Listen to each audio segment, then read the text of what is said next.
दादा साहब फाल्के ने वैसे तो 1913 ईस्वी में ही राजा हरिश्चंद्र के साथ भारत में फिल्म उद्योग की स्थापना कर दी थी, लेकिन तब फिल्में मूक हुआ करती थी, यानी उसमें संगीत नहीं हुआ करते थे, संवाद नहीं हुआ करते थे। लेकिन उसके बाद जब 1931 में आई फिल्म आलम आरा ने फिल्मों में संवाद लाए, संगीत लाए, तब भी कथानक मूल रूप से वैसे ही पौराणिक ग्रंथों की कहानियां हुआ करती थी। लेकिन इसके बाद सबसे पहले जब फैंटासी यानी काल्पनिक कहानियों का दौर फिल्मों में आया, नई नई कल्पनाओं के आधार पर कहानियां गढ़ी जाने लगी, तो वह पहली फिल्म आई थी अलाउद्दीन और जादुई चिराग। इसमें मीना कुमारी और अमिताभ ने मुख्य भूमिका निभाई थी और यह पहली फैंटासी आधारित फिल्म थी। अलाउद्दीन और जादुई चिराग की बात वैसे तो अरेबियन नाइट नामक किताब के संदर्भ को लेते हुए बनाई गई थी और तब अलाउद्दीन के चिराग की तूती बोलती थी, उसके जादू के हर कोई दीवाने होते थे, उसकी कहानियां सुनने के लिए लोग आतुर रहते थे। और तभी नहीं, आज भी उस जादुई चिराग की बात को लेकर कई लोग ठगे जा रहे हैं। हाल में उत्तर प्रदेश में एक घटना घटी जिसमें एक डॉक्टर इसी प्रकार के एक चिराग पाने की लालच में, जिसे तांत्रिक ने कहा कि उससे उसकी सारी बात कामनाएं पूर्ण हो जाएंगी, उससे 31 लाख रुपये झींट लिए। हालांकि बाद में मामला अदालत में चला गया। लेकिन इस प्रकार की जादुई चिराग का जादू लोगों के सिर पर चढ़कर बोलता था। आइए जानते हैं फिल्म अलाउद्दीन और जादुई चिराग की क्या थी कहानी। फिल्म अलाउद्दीन और जादुई चिराग की शुरुआत एक जादूगर की मान से शुरू होती है। वहाँ जादूगर हिकमत, जिसकी भूमिका एस.एन. त्रिपाठी ने निभाई है, एक जिन्न जैसी आकृति को बताता है कि वह पूरी दुनिया पर राज करना चाहता है। इसके जवाब में जिन्न जैसी आकृति जादूगर हिकमत को बताता है कि अगर वह पूरी दुनिया पर राज करना चाहता है तो उसे एक गुफा में रखी चिराग प्राप्त करना होगा। लेकिन उस चिराग को प्राप्त करना इतना आसान नहीं है। जो कोई उस चिराग को लाने जाएगा उसे एक जिन्न जो अदृश्य रखकर उस चिराग की रखवाली कर रहा है मार देगा। लेकिन एक व्यक्ति जिसके हाथ पर चिराग की आकृति के 31 तिल हैं, वह इस चिराग को आसानी से उस गुफा से ला सकता है, क्योंकि वह अदृश्य जिन्न इसे कोई नुकसान नहीं पहुंचाएगा। उस जिन्न की आकृति के कहे अनुसार जादूगर हिकमत हाथ में 31 चिराग की आकृति वाले व्यक्ति की खोज में निकल गया। उस क्रम में वह एक विधवा के पुत्र अलाउद्दीन, जिसकी भूमिका महिपाल ने निभाई है, उससे मिलता है, जिसके पिता की हाल ही में मृत्यु हो गई है। भले ही अलाउद्दीन के लिए अपनी मां की देखभाल करना तक कठिनाई भरा है, लेकिन वह राजकुमारी बदर, जिसकी भूमिका मीना कुमारी ने निभाई है, उससे प्यार करता है। दूसरी तरफ एक दरबारी मसूद बेग का बेटा नाजिम भी राजकुमारी बदर से प्यार करता है।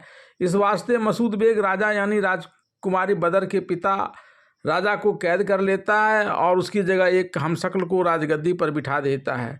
इधर जादूगर हिकमत अलाउद्दीन को राजकुमारी से मिलाने की बात कहकर अपने साथ लेकर राजभवन आ जाता है। यहाँ एक तुच्छ बात पर नाजिम अलाउद्दीन से नाराज हो जाता है और जादूगर हिकमत के उकसाने पर अलाउद्दीन की कोड़े से जमकर पिटाई करता है। फिर जादूगर हिकमत अलाउद्दीन को नाजिम से निपटने और राजकुमारी से मुलाकात करने के वास्ते एक गुफा में रखी चिराग लाने की बात कहता है, जिसे अलाउद्दीन मान लेता है। जादूगर अलाउद्दीन को लेकर उस गुफा के पास पहुंचता है, जिसके अंदर वह चिराग रहता है। अलाउद्दीन उस गुफा में उतर जाता है और जब वह चिराग लेकर गुफा के मुंह पर आता है तो ऊपर से जादूगर हिकमत अलाउद्दीन से उस चिराग को उसे सौंपने के लिए कहता है।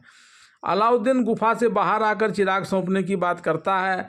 अलाउद्दीन द्वारा इस प्रकार की बात करने से नाराज हिकमत एक बड़ा पत्थर गुफा के मुंह पर रखकर अलाउद्दीन को गुफा के अंदर ही मरने के लिए छोड़ देता है और वहां से चला जाता है। हालांकि जादूगर हिकमत पहले से ही अलाउद्दीन से चिराग लेकर उसे इस पत्थर को गुफा के मुंह पर रखकर अलाउद्दीन को गुफा के अंदर ही मारने की योजना भी बना चुका था। गुफा के मुंह के इस प्रकार से बंद हो जाने से गुफा के अंदर अलाउद्दीन परेशान था। इस क्रम में उससे चिराग में घर्षण हुआ और अदृश्य जिन अलाउद्दीन के समक्ष खड़ा हो गया और बोला, हुक्म मेरे आका। इस भयानक आकृति वाले जिन्न को देखकर अलाउद्दीन काफ़ी डर गया। तब उस जिन्न ने अलाउद्दीन से डर छोड़कर आदेश देने के लिए कहा ताकि वह उसे संपन्न कर सके और उसकी मदद कर सके। फिर अलाउद्दीन जिन्न की मदद से गुफा से बाहर आया। बाहर आकर उसने जिन्न के कहे अनुसार उस चिराग को घसा। तब वह जिन्न फिर से अलाउद्दीन के सामने प्रकट हो गया और बोला, हुक्म मेरे आका।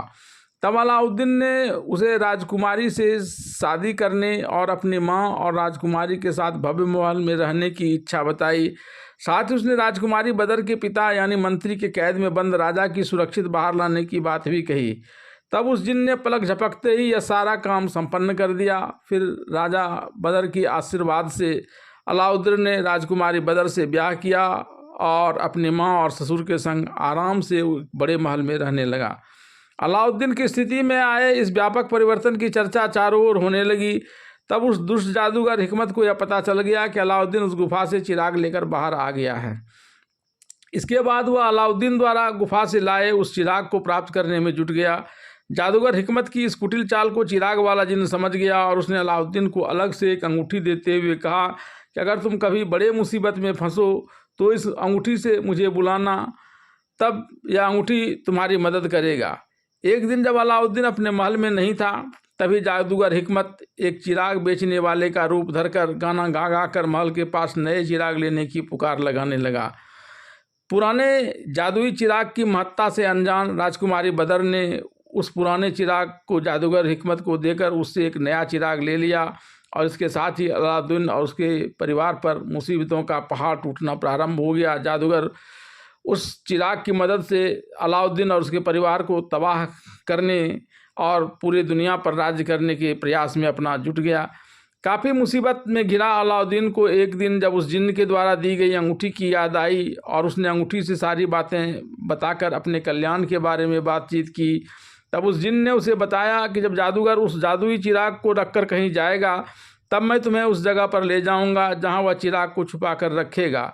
तब तुम उस चिराग को अपने कब्जे में ले लेना और जैसे ही जादूगर हिकमत वहां आए उसे मार देना।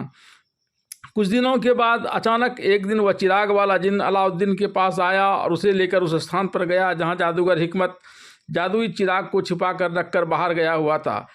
अलाउद्दीन ने जल्दी से उस चिराग को अपने कब्जे में लिया और जैसे ही जादूगर हिकमत वहां आया, अलाउद्दीन ने उसे मार दिया और इसके बाद अलाउद्दीन बदर की राजकुमारी अपनी माँ और ससुर के साथ खुशी खुशी रहने लगे।